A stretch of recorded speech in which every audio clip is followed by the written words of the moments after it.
Hi, and welcome to another episode of Hot Takes with me, the Silver Fox. Kate Forbes has said that this will probably be her one and only attempt, her only run at the leadership of the SNP. She says the party needs a massive change, not just of leader, but of direction and of the mechanism that runs the party. The people at the top, the hierarchy, the upper echelons all need to change. And she says if she wins this election and is in a position to implement that change, then all is well and good. She says if she doesn't win, she's unlikely to ever run again, because even if she did and become leader further down the line, the new guard would be far too set in its ways, and she would not be able to influence and change the party in the way that she says it needs to change. And so for her, this is the only attempt she's ever going to make, and she has to win. It is quite literally, for her, a very bad case of shit or bust. Well, which will it be? Let's look at this article and see what's going on and see if Kate really means what she says, and can she change the party. So, SNP leadership contest. Kate Forbes highly unlikely to stand again if not elected to succeed Nicola Sturgeon as First Minister. Miss Forbes told the Herald that she feels this is probably the one opportunity for her to secure the role, although she vowed to continue to support the party whatever the outcome. The Finance Secretary is facing Health Secretary Humza Yousaf and former Community Safety Minister Ash Regan in the contest to become Scotland's next First Minister, with the result due to be announced on Monday, so 5 days to go. Miss Forbes said there had been turmoil in the party over the past few days and change was needed. Of course it is. Everything has got to change about that party if it wants to stand any chance of not imploding.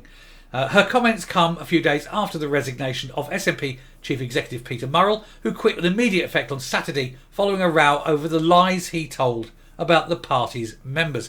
Here's a picture of her, and I've got to say, it's very Harry Potter. So wands out. Let me see if you can work your magic on the party and make it in some way efficient and electable next time. But I don't think so. I really don't. Anyway, his departure came shortly after that of SNP media chief Murray Foote, who said there'd been a serious impediment to his role. He took to the high road as soon as he found out that he'd been lied to and had then told those lies. Ms Forbes said, "I think it would be unlikely that I would come back in the future. I will continue to support the party and I'll support the leader, but I feel I've made my campaign clear. People know who they're voting for. It's up to members to determine which of us is First Minister, but I think it's unlikely that I would stand again. You can never say never, but I think it's highly, highly unlikely."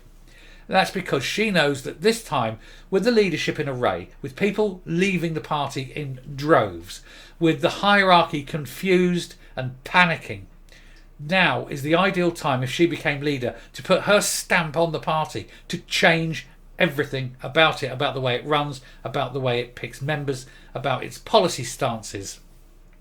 And of course it would give her a great opportunity to get rid of the make-do ministers that they have, the likes of Humza Yousaf, who is incapable of running a Welkstall, never mind a department of government. Miss Forbes, the MSP for Skye, Lochaber and Badenoch, said, "I think this, for me, is probably the one opportunity. We need change in this election. And if we don't get change, then I think it's going to be really challenging for the party in the future." And I think she is right. Undoubtedly, she is right. If they don't change, they're done. We see that. And that is why Continuity Humza is sitting there going, "Vote for me, you get more of the same." Well, more of the same would mean the party disappearing down the plug hole to obscurity and mediocrity.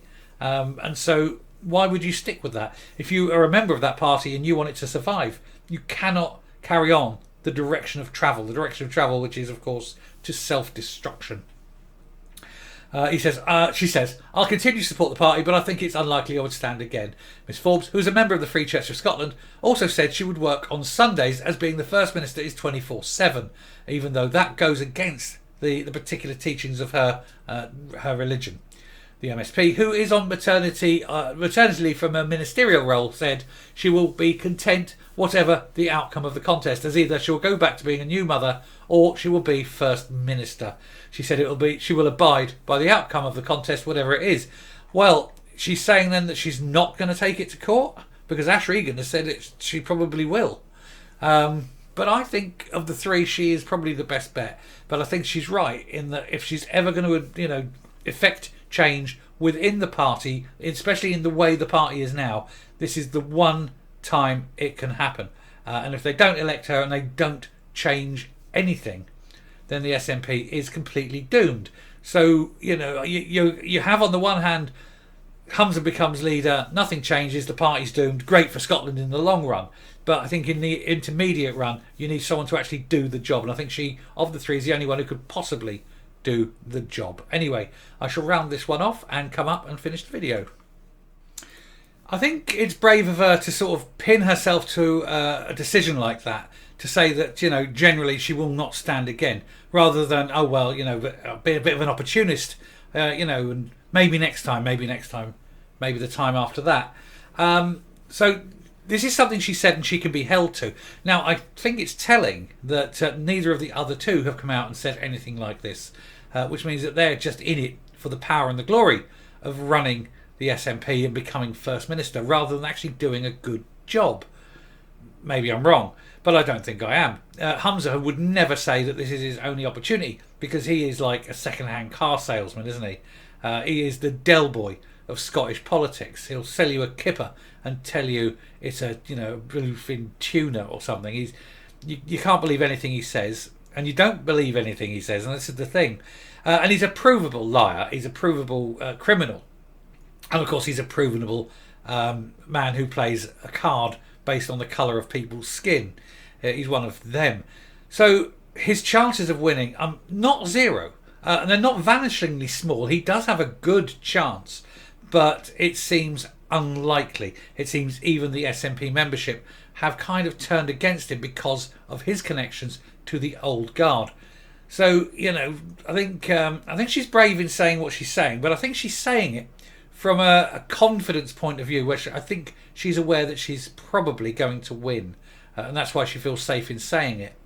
But if she does win, of course, it means that she does more or less have carte blanche to completely change the party. Nobody will really be able to say that she doesn't have that mandate from the members. Anyway, like I say, we're 5 days away. We'll find out which of the two will win it. It won't be Ash Regan, of course, but Ash Regan's probably hoping she will, because I think Ash Regan's only chance of ever getting a ministerial post again is with her, not with Humza.